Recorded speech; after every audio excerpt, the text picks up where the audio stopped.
Is there an effective weapon to defend against the Black Death? That is indeed a very serious and truly devastating blight, a disease that frequently attacks tomatoes during wet periods specifically.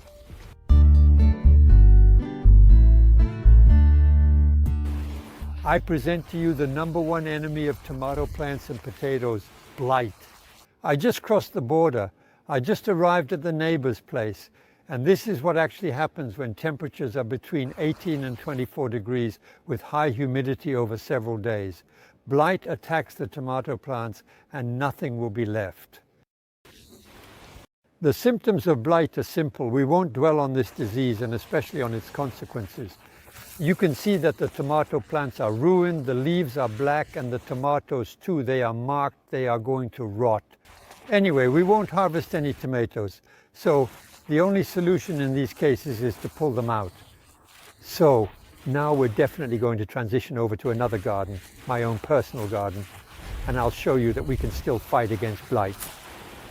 As you can see, it is windy. We will talk about it later. To fight and defend well against blight, there are imperatives. Here we are dealing with a tomato garden. What can be observed is that the tomatoes do not touch each other. The leaves are not against one another. This allows each tomato plant to be isolated side by side. If we let the suckers grow abundantly and freely, the leaves would touch, creating a confined environment. A confined environment means humidity. Stagnant moisture promotes blight. When completely dry leaves are present and we are in a windy period, the wind dries out the leaves. Thus, blight comes to a sudden halt. It is brought to a complete standstill. It remains there but does not continue its attack. So that's important. Make sure to aerate your plants well. Secondly, remove the lower leaves to prevent splashing on the leaves. If the spores are still mixed with the soil and there is a heavy rain, the splashes on the leaves spread the blight inside. So what is also important is to hoe and work the soil. It's crucial that the soil is not compacted, and if you wish, you can also mulch at the base of your tomato plants to prevent splashing. So, should we remove the suckers, yes or no? Let me remind you, suckers are the secondary stems that grow on the main stem. So, we saw the effect right next to the neighbor. He left the suckers. The tomatoes ended up confined with some humidity. Overall, the environment was on common ground. Here I have removed the suckers. Well, you should know that the blight has a bit more difficulty spreading, which doesn't mean there aren't some traces from time to time. So we typically remove the suckers when we are usually in a rather rainy period, when there is humidity and when the temperatures are generally between 18 and 25 degrees Celsius. Above, perhaps you can leave the suckers as long as it is dry and hot. In any case, you should never entirely strip your tomato plant, in general. Some leaves should definitely be kept. You can even leave a few suckers in the upper part. So maybe these suckers will never produce tomatoes, but they will definitely nourish the existing tomatoes.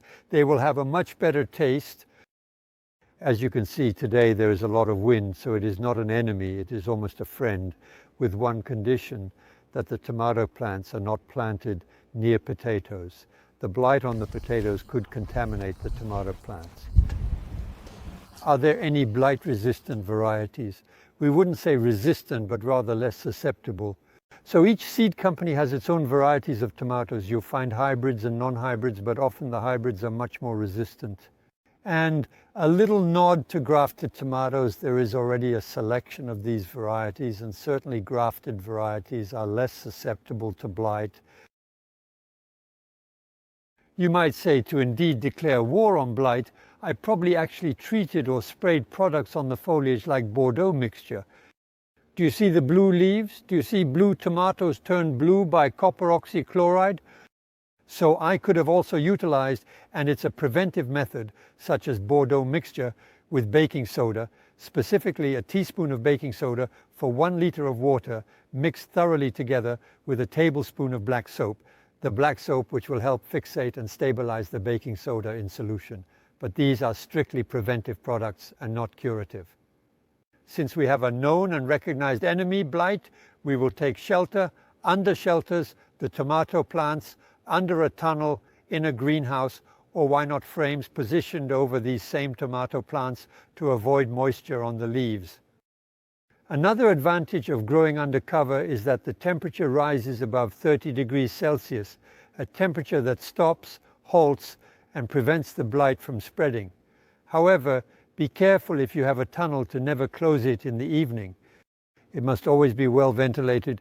If you close your tunnel in the evening with additional watering during the night, you will have a certain amount of humidity. Condensation can cause blight. If you want to close your tunnel to raise the temperature and eliminate blight, such as during the day, close it during the day, and therefore you can prevent blight. As soon as the atmospheric temperature rises above 30 degrees for a few hours, the blight is certainly stopped. But above all, make sure to aerate your tomatoes well so that Mr. Blight cannot attack them. The tomatoes you see, they are green. The explanation is quite simple. They were picked this morning.